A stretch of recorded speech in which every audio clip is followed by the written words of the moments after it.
I know it wasn't just you.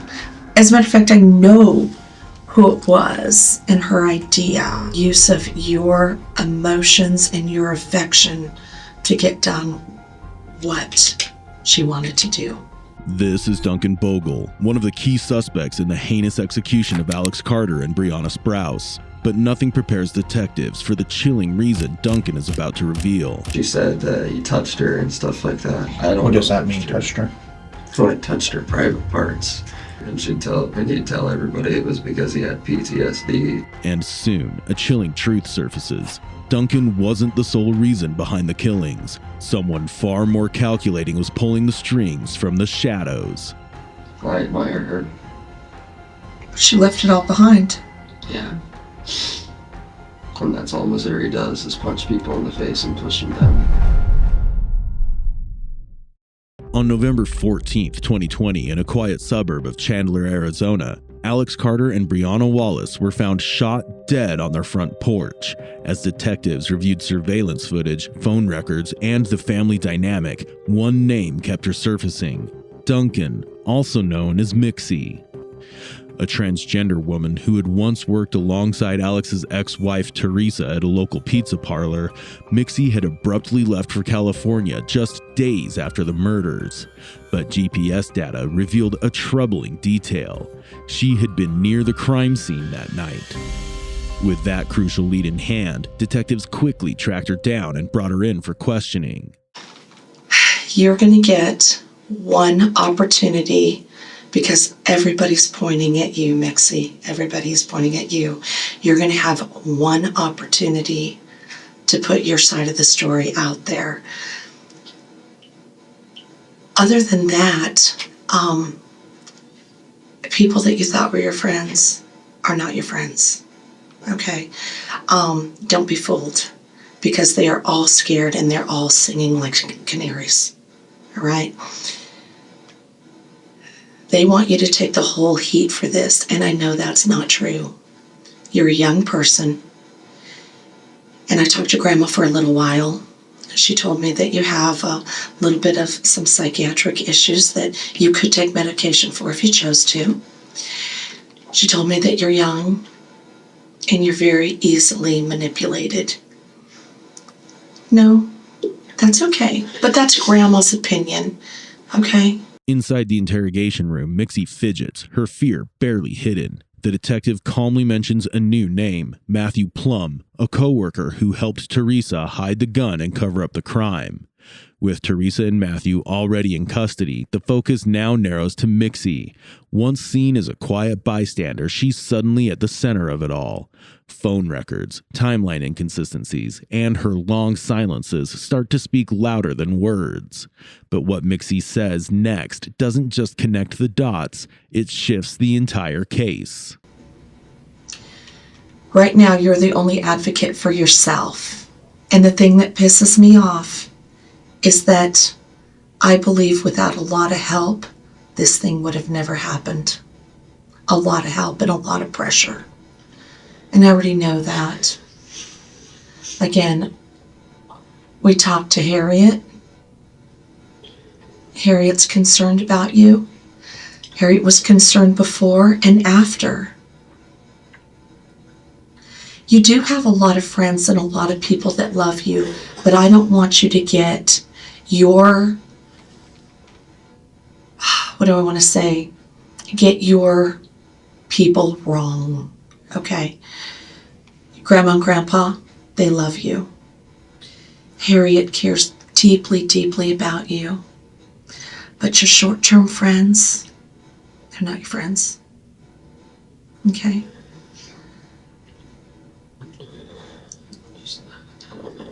I was told to just, I was told by everybody, even the lawyers, to just wait until I talk to a lawyer. I'm not supposed to say anything. Okay. If that's what you choose to do, it's fine. So I don't know what to do. Well, the decision is completely yours, but I'm telling you that you are your own advocate, because None of these people sitting in jail are looking out for you. Okay? You have one chance to tell me how this whole thing happened, and mostly I care about who was involved. Matthew has confessed, and Mixi is now alone. The people she once trusted have either turned on her or gone silent, and the evidence? It's undeniable. Texts between her and Theresa suggest far more than friendship, and detectives recover messages highlighting conversations of handling things and getting Sophie back. Yet the detective makes her tone shift to make things warm, which might help reveal what she knows about this brutal tragedy.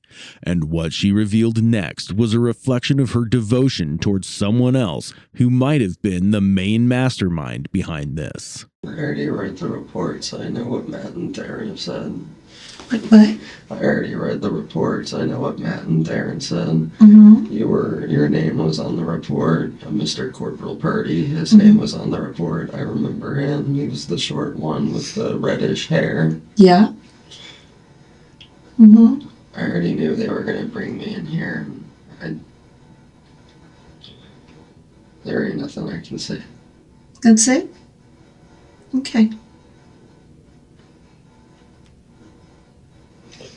Well, there's information that came back that is not in that report because like I said, it just keeps pouring in and pouring in. All right, we've got the ballistics back from the lab. The ballistics show that the casings were fired by the weapon that was recovered in the water. I remember that. That was in the report. That was not in the report. It was in a report. Which report? There was they gave me a whole package of papers whenever I was in San Francisco. Mm-hmm. It said that the ballistics, it said that the casings were cellar and bellet and that they were traced back to the rounds that were traced back to the rounds that were fired at that night. And then I also saw the report about the raid on our house. I saw the report about the divers team. Mm-hmm. I saw everything. I know everything. There's nothing anybody can say that they know that I don't already know that you guys know. Okay. So then I guess it comes down to what part did everybody play in this?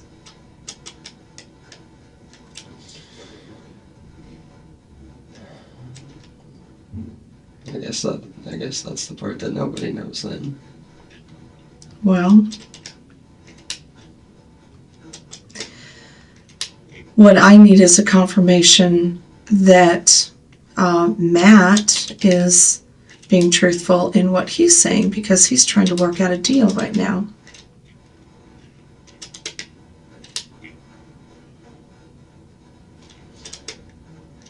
I don't think anybody's going to be truthful in this situation. You're probably right.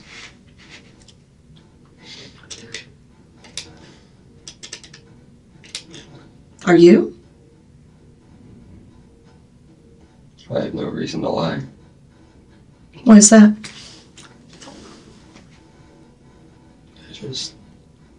I just don't. I'm not a liar. That's not what I do.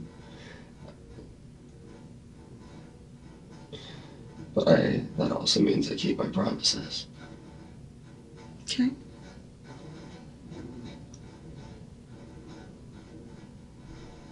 Tell me about what you told Harriet.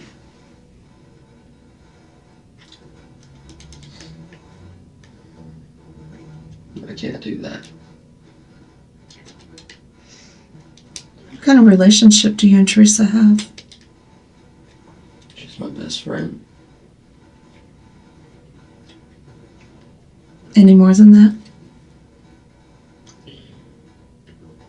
A little bit. I mean, not a whole lot more. I mean, I loved her. I loved Sophie. Did you wonder how Sophie was doing now? No, she's okay. She's with her grandparents. Mm-hmm. And I know her grandparents are pretty loaded, so they're going to take good care of her and they're going to spoil her. They love her. I don't know about how loaded they are, but I know that that they love her. And, there's going to be some healing necessary for Sophie, but I think that she's young and she's pliable, and, it's a hard hit, but I think she's going to be okay. I know she will. She's a strong, smart kid, just like her mom.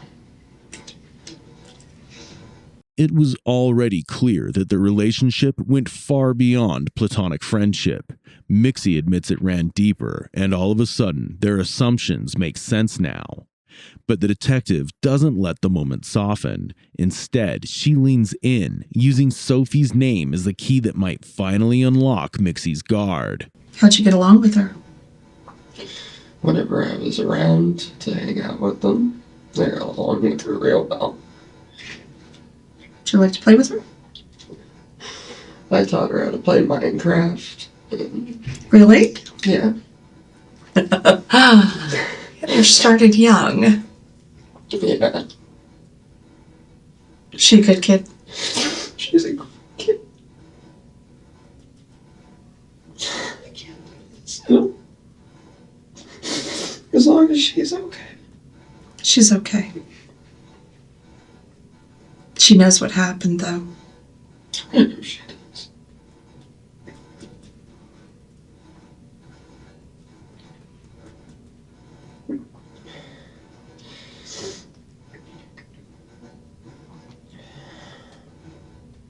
But she'll be okay.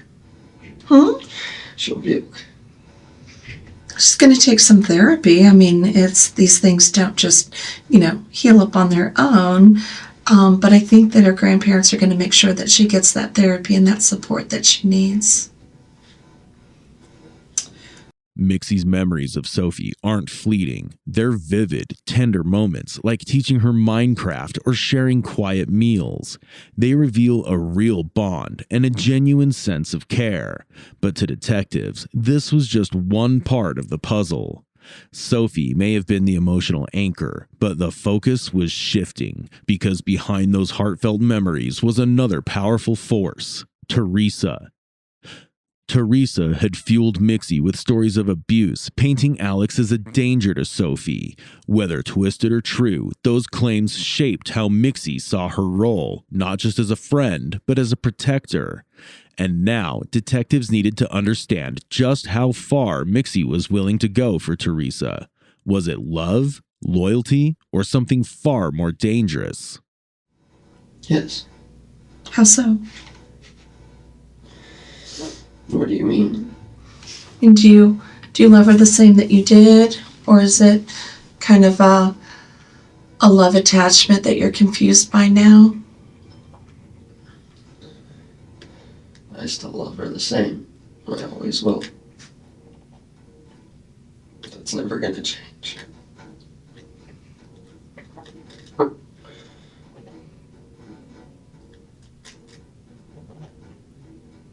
Tell me about the best part of your relationship with her. Just any time that we got to spend together, anytime. I remember shortly before Halloween, her and I took Sophie out to a corn maze, and Sophie kept getting scared by the monsters in the corn maze, so I picked her up and I carried her through the maze. We just all laughed and we had a good time. And I had some good friends with us too. Some friends that have a child of their own. Very good, responsible parents. I've known them since high school. Mm-hmm. Which wasn't very long ago for me, but still. I just loved being around her and Sophie. I loved Sophie. And I loved Theresa. Sophie, I looked at her like a kid of my own, even though I never got to see her very much. And I don't know how things were between her and her dad. I don't know how things were between her and Theresa. I felt, like maybe things were being kept from me on both ends, and I really wanted everybody to just sit down and talk.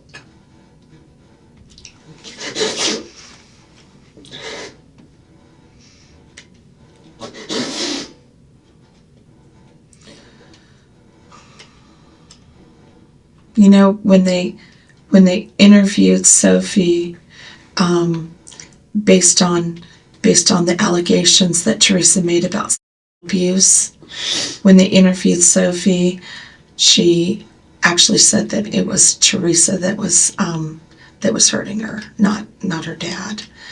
Now, I don't know. Here's the thing.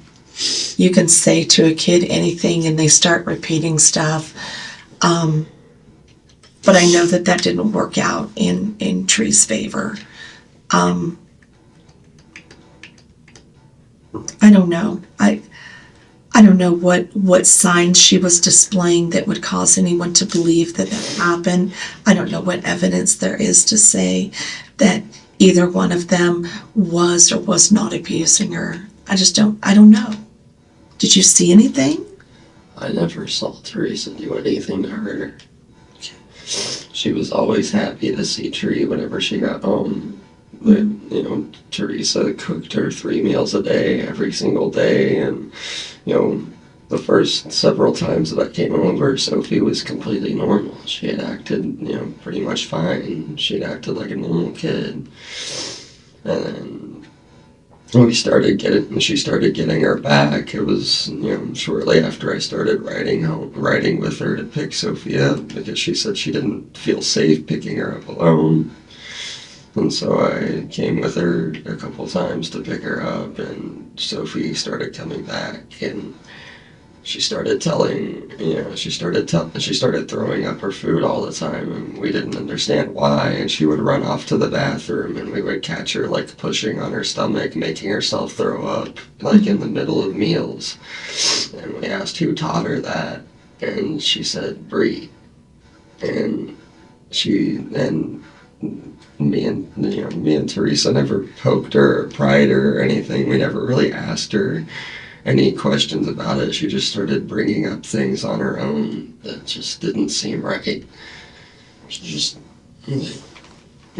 would tell us that, you know, she was getting hit and kicked over at her dad's, and that, you know, I don't know if anybody was making her say it or what. I don't know. I don't want to say anything about that because I don't know what's true. I don't know what's true. I don't know who was hurting who. I don't know anything. Did you believe at the time that they were hurting her? I didn't know what to believe. I understand that. You know, police work, that happens to me all the time. You know? Sometimes you just don't know what to believe. And I don't want to waste your time. I'm just talking. No, it's okay. It's okay. You've got a lot going on, and there's it's a big deal. And based on the interview that I saw of Sophie, I don't know. I don't see any evidence to show that there was any kind of abuse. I just don't see that evidence. Now, if she said something to you like, you know, Dad was touching me or something like that, that would be something completely different. But I never got any indication that there was any kind of abuse going on. So I don't know, but I know that everybody that I talked to said that the Tree was constantly talking about how he was abusing her and how she was getting shorted by the Children's Division system, about them making the safety plan and all of that, you know, caused her problems in being able to see Sophie and to parent her. Mixi recalls troubling patterns. Theresa obsessively tracking Alex's whereabouts, rehearsing confrontations, and logging every moment he spent with Sophie. Night after night, she'd vent, accusing Alex of abuse. What Mixi reveals doesn't just raise suspicion, it shifts the foundation of the case. Suddenly, this isn't just bitter co-parenting, it's something darker, something deliberate. And with that, the interrogation takes a chilling new turn. I'm Not very long. Like we got together in the middle, like I want to say probably June or July of last year. Well, we met in June because it was when I started working at Walmart. And for a while we didn't really get together.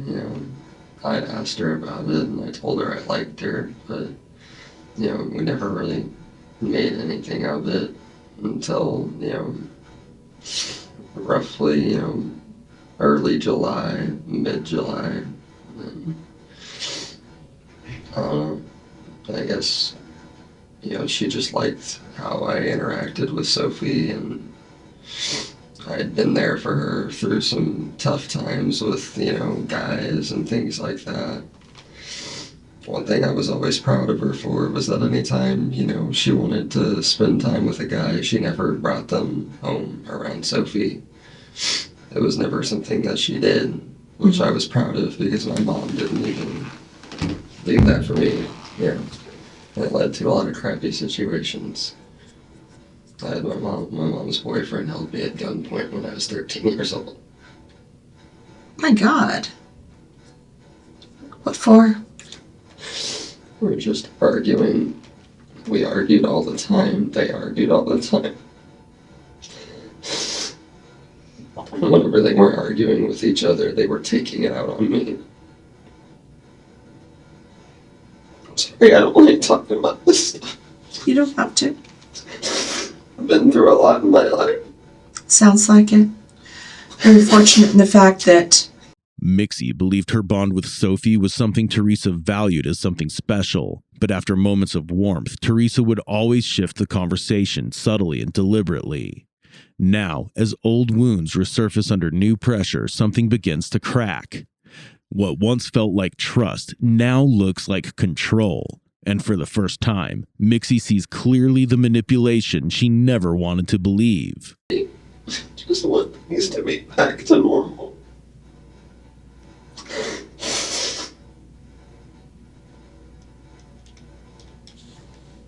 I understand that. I'm not going to shine it up for you and tell you that normal's coming. But at this point, it's about damage control. It's not about getting normal, because I don't believe that normal's coming back. Mm-hmm. But I do believe that there's damage control. And I think that you're going to have to offset what's going on between Matt and the prosecutor's office. Because Matt wants out of this, right? Yeah, I don't know Matt that well. He always seemed a bit off to me, so I don't know what's... Well, he's maybe off, maybe not, but he's right now one of our people that are trying to flip a deal. You know what I mean? And so flipping a deal means that he's throwing everybody he can under the bus to get himself some kind of sweetheart thing. That's out of my arena. That's for the prosecutors to work out. But the problem is they're gonna select the easiest person to flip that deal, and it's going to be between the two people that are blaming it all on you.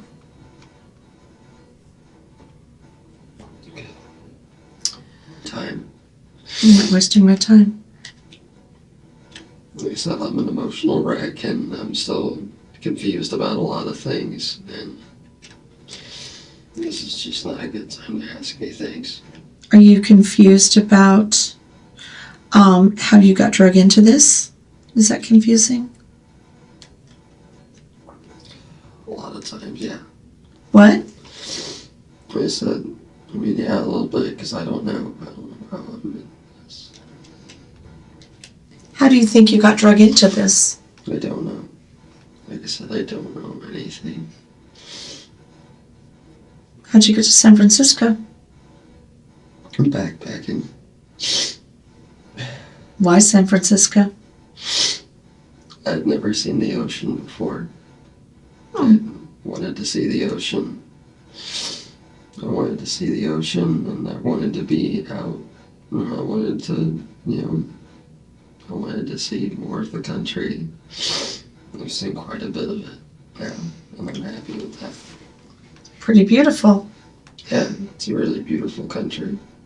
All of it. I used to hate it, but now I realize it's just the people, it's not the land itself. So what caused you guys to leave? I just didn't. I always told her that I wanted to go to California, and she always wanted to go to California, and I've never liked Missouri or Springfield. I've grown up here my whole life, seen about as much of it as a person can see, and the whole place disgusts me. So she left her house and her car and her furniture and all of that. She just left because she wanted to go? Yep.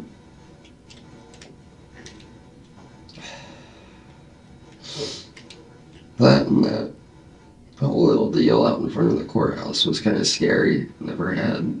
Scary for who? Anybody. I'm terrified of police. I always have been, ever since I was a kid. My uncle and my family always, made it a pretty clear point that police aren't to be trusted with anything for any reason.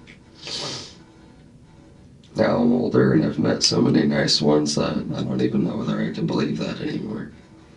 There's good ones and bad ones out there. That's the truth. But I would say for the most part, police are good people trying to do what they can to, protect people. And that's why I do it. Mixi's voice softens, tangled in hesitation. She keeps saying she knows nothing and holds on to that claim. But that all fell apart when she had run into San Francisco. But when the detective gently asks if Theresa ever pushed her to do something, something in her shifts. Mixi doesn't answer directly. She avoids, deflects. All signs of guilt and a grim secret that she's trying to deny. But the silence says more than the words. It's clear that she's been influenced. She just can't bring herself to admit how much. And as this pressure continues, the truth comes closer. That you were being placed under by Theresa? I don't know what kind of pressure. I didn't really, Harry, I never really came to her with relationship problems about me and Theresa. I came to her with other relationship problems, but I never came to her with stuff about Theresa. I called her one night and I was just drunk off my ass and having an anxiety attack. I don't know what. Like I said, I don't want to go into any of this, y'all. I don't know anything, and you guys have got your report made the way that you want to see it. I don't want to.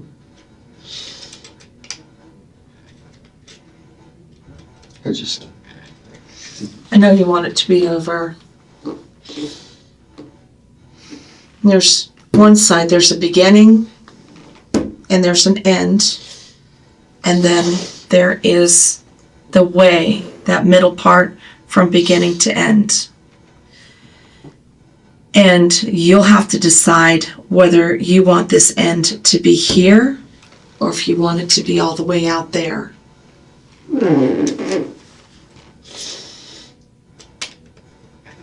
But the guy that doesn't remember anything, when he already told me that he doesn't lie and has no reason to lie,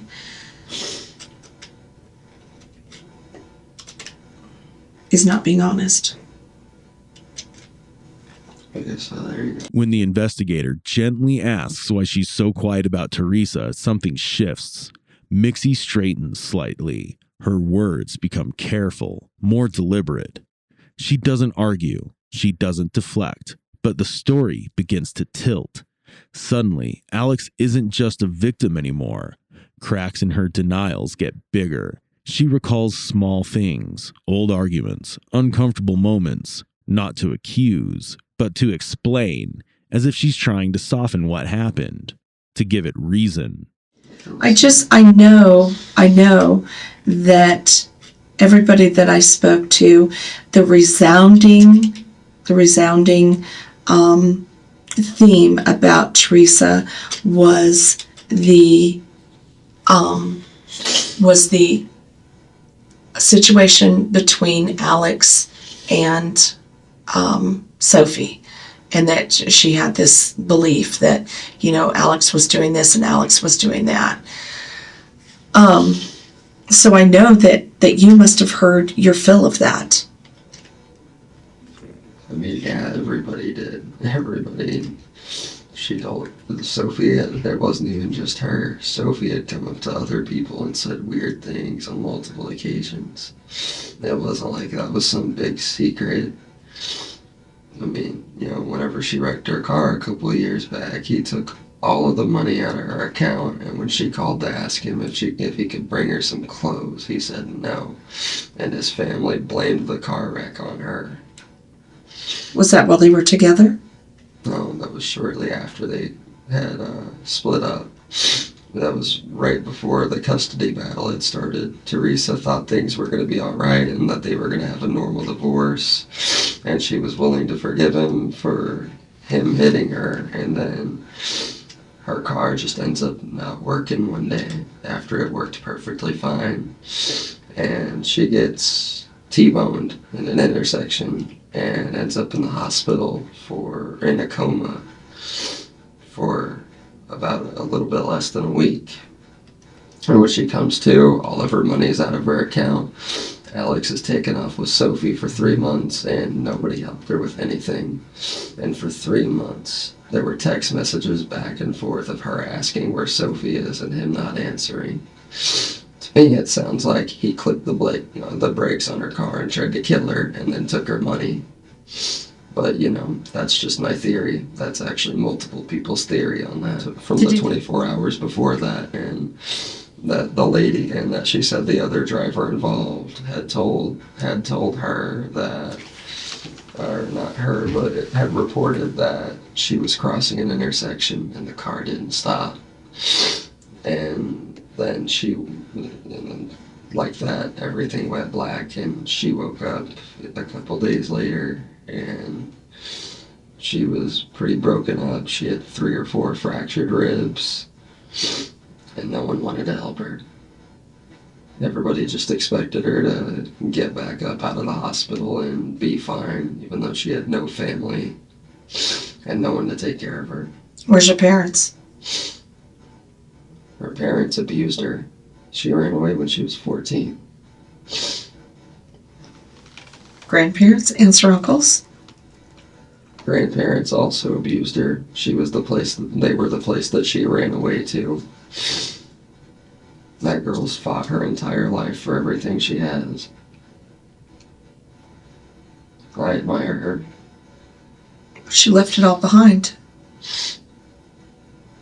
Whenever the world keeps punching you in the face and pushing you down, eventually, yeah. And that's all Missouri does, is punch people in the face and push them down. Missouri who? Missouri. The whole state. This place it's toxic. Everything about it. The whole state is just a big meth ring that has nothing but problems. I know this state in and out.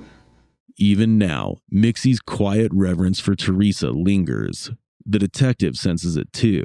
This isn't just loyalty, but something far more cold and calculated. So they shift the focus. What about the gun? How is it arranged? The questions come gently, almost softly, but they land with weight. each one pushing closer to the darkness still hiding in Mixi's silence. She mostly just bought it to protect us and to protect the house. It was just, that's not really a big secret. People buy guns all the time. I was just asking why she chose to buy a gun. Just self-defense, in case anybody ever came by the house. We had heard some really crazy stuff. Like, if you stay up late at night, you can hear, like, gunshots at night in that neighborhood. And, Springfield's been getting crazy, and so she just wanted something to protect herself and to protect the house. And you were there when she bought it, right?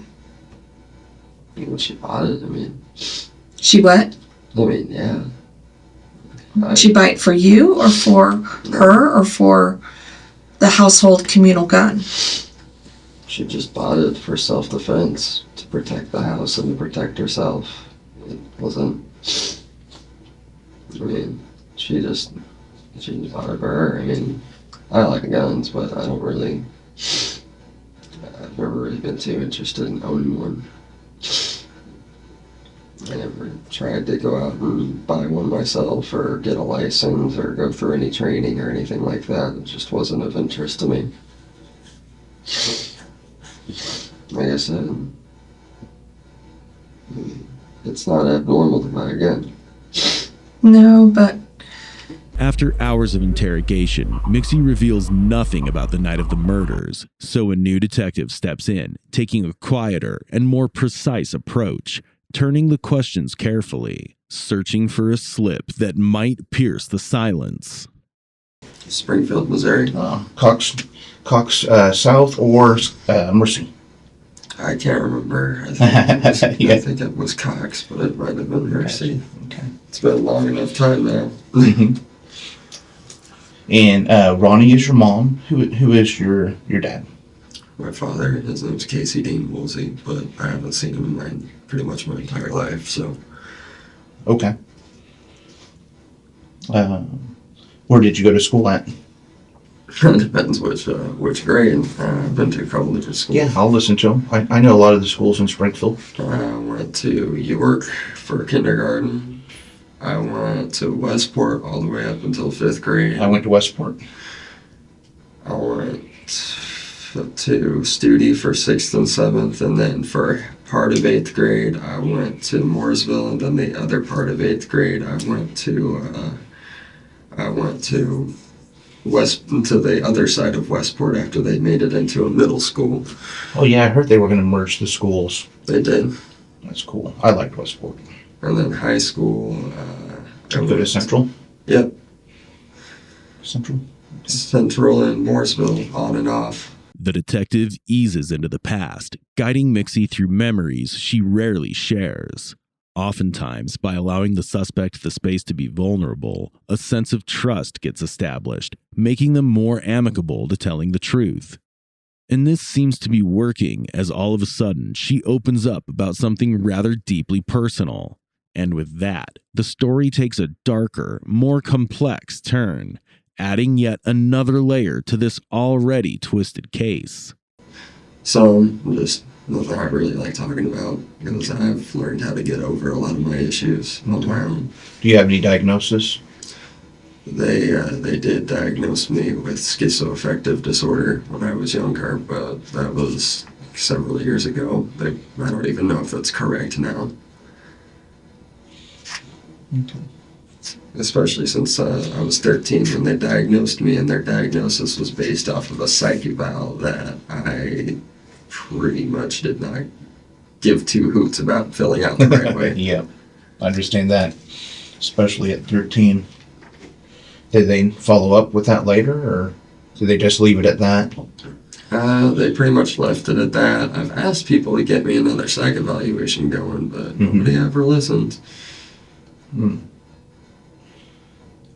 going to infer something from that. As the detective gently explores Mixi's teenage years, cracks begin to show. Moments of confusion, emotional highs and lows, and questions that were never fully answered. Beneath it all lies a quiet chaos that shaped how she saw herself and the world around her. What Mixi said next didn't just fill gaps. Suddenly, that cracked open the truth behind her bond with Theresa. Not too long after I started working at Walmart, I probably met her around June-ish. Okay. Like near the end of June, early July, sometime in between there. But, You guys, how did you meet? she just saw me sitting in the lunchroom by myself one day, and she came up and she sat down and started talking to me, and she admitted to me that people said to kind of steer clear of me because I was weird, and she didn't really want to listen to them. She wanted to give me a chance. So That's great. We became pretty good friends from there. I pretty much came over to our house crying anytime something bad happened to me. What were some of the bad things that happened that you confided in her in? Just, boy problems. Anytime I had problems with or anything like that. Mm-hmm. Whenever I was assaulted last year, I came to her and I talked to her quite a bit about it because I was really confused and didn't know what to think. Did you report that to the police? No. No. So you were just dealing with that on your own? Yeah. That's how it's happened anytime that's happened to me in my life. Oh, man. But Theresa was helping you, right? Yeah. That's good. I'm sorry. It's okay. Don't gotta be sorry. My youngest is 2, my oldest is 3. What are their names?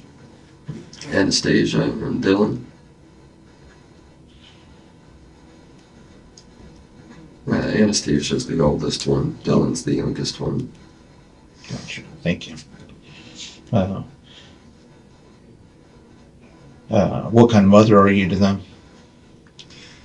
Well, I'm locked up. I mean, not much of one. And then I call, and whenever their mom can get them to talk to me, Yeah, they're still kind of young to talk, aren't they? Yeah. Mhm. Before I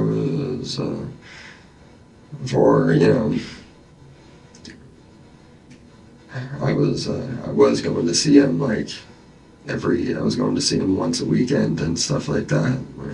I visited him, I think, every Sunday. It was just usually so busy with going to work, and Mm-hmm. then by the time that I was not working, I didn't really want to go anywhere. So I just took Sunday as the one day I'd come out and see him. I understand that. The way I think of it is, if you're at Walmart when you're around crowds of people, you don't want to be around crowds of people on your days off. You don't want to go drive in traffic. You just want to stay at home in your zone, That's how I am. Okay. Did you? No, sir. I don't know anything about any of that. Okay. How did you find out that Alex had been killed? The news. The news? What day did you find out on the news? I can't remember exactly what day. I'm really bad with dates, but it wasn't real long after. Mm-hmm. Or I figured it wasn't real long after from the report. Mm-hmm. And it was just like whenever it all started first being released out on the news. What did it make you feel? I didn't know what to feel. I don't know him. Never did know him. I had asked Theresa before if I could get to know him, but I never really got the opportunity to. Why not? I don't know. Anytime I asked to meet him and talk to him, she said he wasn't trustworthy and that he just was a bad guy, and so I guess I just kind of deterred from going to talk to him. Mm-hmm. I was wanting to eventually sit down and all of us talk and get all whatever their bad blood was worked out, but it just never worked out that way. And why was there blood between them? She told me a lot of things. She told me that she told me he used to beat on her, and he'd tell everybody it was because he had PTSD. But she said he had never been deployed to combat. She told she told me that he would hurt Sophie. Sophie told me that he would hurt her. I don't know anything. That's all. What did Sophie say? There were times where we'd go to... The detective keeps digging, steering the conversation toward Mixi's bond with Theresa. Despite past warnings, they had met again at a Walmart in late June or early July 2020, when Theresa approached him. She had stood by her through her darkest moments. The detective shifts the topic and now wants to know what Sophie, Alex's daughter, thought of her father and what Mixi truly knew about the family she became entangled with. To pick up Sophie, because she got into a habit of bringing me with her to pick Sophie up. And we went out to pick her up, and, you know, she would be happy and lucky and stuff like that whenever we first picked her up, but she was always like that when she first saw her mom. And then a couple times after that, she started coming home and telling us, well, I don't like being a dad. Dad's mean. And I was just like, well, why? And she'd tell me stuff like he hit her and kicked her, and, you know, she said that he touched her and stuff like that. I don't know. What does that mean, touched her? So I touched her private parts. And she told us that, you know, and she started doing this thing where she'd come home and she'd throw up her food, and I never knew why. We offered her everything there was under the sun to, you know, to see if it was like she didn't like something or if it was an allergy, and anything we tried to feed her, she'd throw it up. And then eventually she started she would start asking at the beginning of meals, hey, can I go to the bathroom? And, you know, the first couple times we were like, sure. And then after a while, it got really suspicious, and Theresa found her in the bathroom during meals after a while, like pushing on her stomach, making herself throw up. And neither of us knew why. And it freaked me out because I've never seen a kid do that before. I don't know, I hate when little kids tell me stuff like that. But I don't know. Like I said, I don't know nothing. Mixi recalls unsettling signs from Sophie, sudden mood swings, hidden bruises, and an eerie silence that hinted at something far more sinister. But as detectives dig deeper, she grows guarded, retreating behind vague answers. Her story paints her as a guardian, not a witness, maybe out of guilt, maybe to rewrite her own role. But beneath that calm surface lies something darker. And soon, the truth she's hiding will force its way out. I wouldn't know. And I never got to meet him or really see him around Sophie. I mean, from the way he talked when he picked her up, I mean, he didn't seem like he was too bad of a guy. Like, he seemed like, you know, he was pretty nice. How did he treat you during the exchanges? I mean, you know, he didn't really converse with me. Then I didn't really converse with him.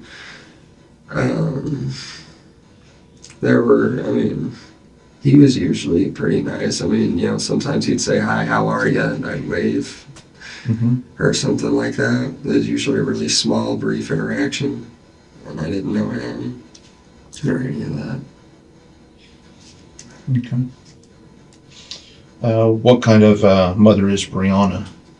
I don't know. I saw even less of her. I never really met her at all.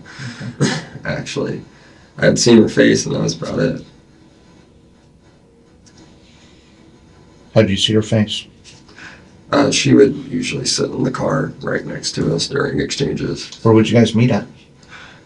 So there's a Walmart up there before you get off on Highway 13, and that's where we always met him. We met him like right by the lot cop, so that we could do the exchange there. Where at again? On 13? It's a superstore on off of 13. I know it real well because my grandma used to work there when I was a kid, and it's like on the way to my grandparents. Is it like a gas station, or is it by the new Dollar General?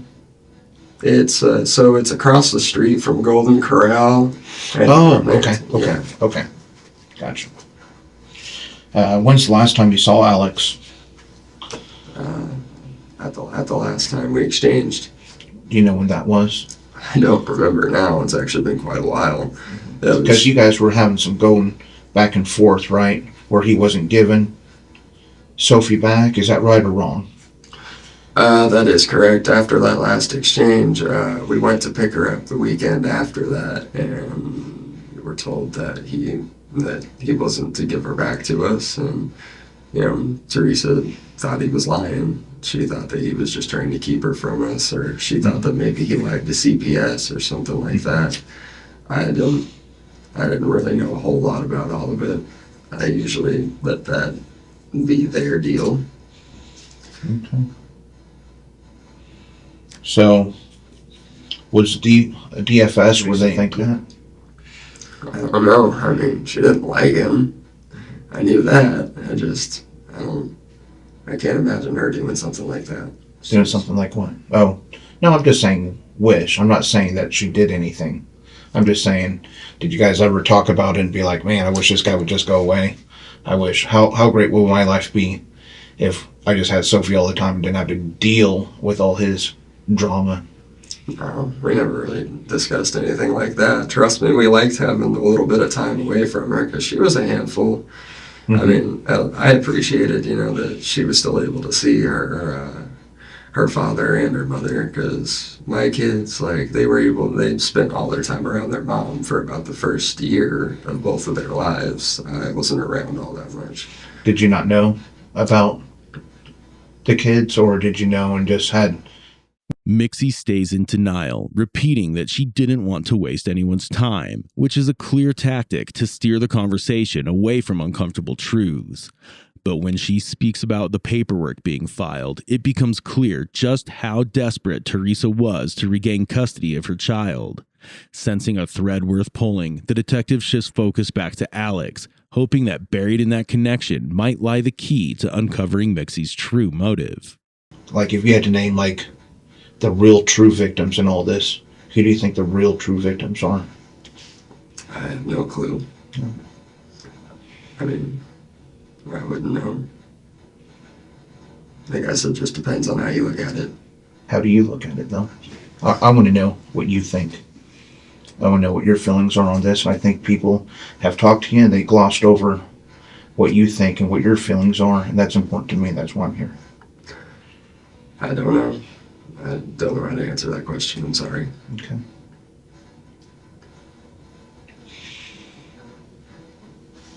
Some people would say that, of course, Alex and Briana were the true victims. Other people would say Sophie's the true victim.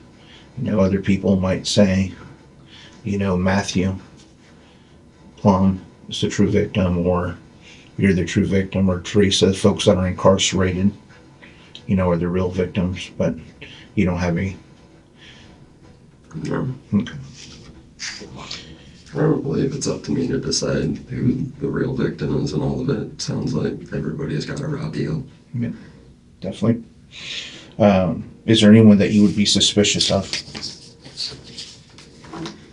Would you be suspicious of Matthew or anyone like that?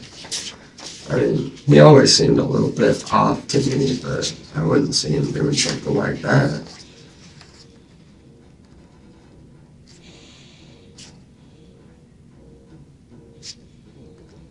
He seemed like a nice enough guy. How did you know him? I didn't know him real well. I knew him mainly through Theresa, because she talked about him, Right until the very end, she denies everything, calling the murders a dark path she'd never choose. She claimed that night she was out drinking, being vague about the details, but firm on her being distant from the crime. Still, through it all, she never breaks. Not one word against Theresa, not in the interrogation room, not even in court. Her silence, steady and unwavering, speaks louder than any confession. That Sophie told you that Alex did some bad things, and those are truly bad things. If he did those things, those are bad things. Do you think that he deserved to die? No. Okay. Why not? Death just isn't the answer to those things. There's always a better way. I mean, I personally don't think I think people who do stuff like that have been hurt in their life and they need help. I think that too. I think anybody who does anything bad in their life has been hurt and needs help and needs somebody to talk to. Yeah, I do too. And you know what happens? Sometimes those people fall between the cracks and they don't get the help they need. It can be something as far as money, insurance,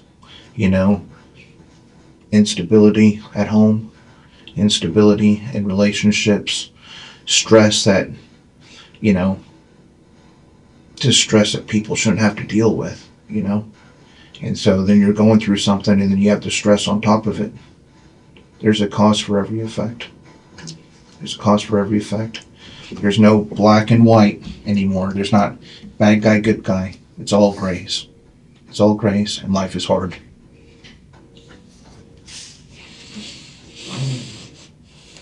Okay. I don't know that you said that Sophie told you anything about Briana, but did she deserve to die? No. Why not? I can't even say it because, like I said, I didn't know her at all. Mm-hmm. I knew nothing about her. How am I supposed to say that about somebody that I've never even met before? Fair enough. That makes sense to me. It's just not me. It's just not a thing that I'm willing to do. It's a dark thing, and it's a really dark path to take. Mm-hmm. And I was out getting drunk with my friends anyway, of course. Ever since this whole thing, everybody thinks something bad about me, so I don't got really any friends anymore. So, like I said. Who were you drinking with that night? I think I'm done with questions, by the way. I think we go back upstairs. Okay. I think there's a story here.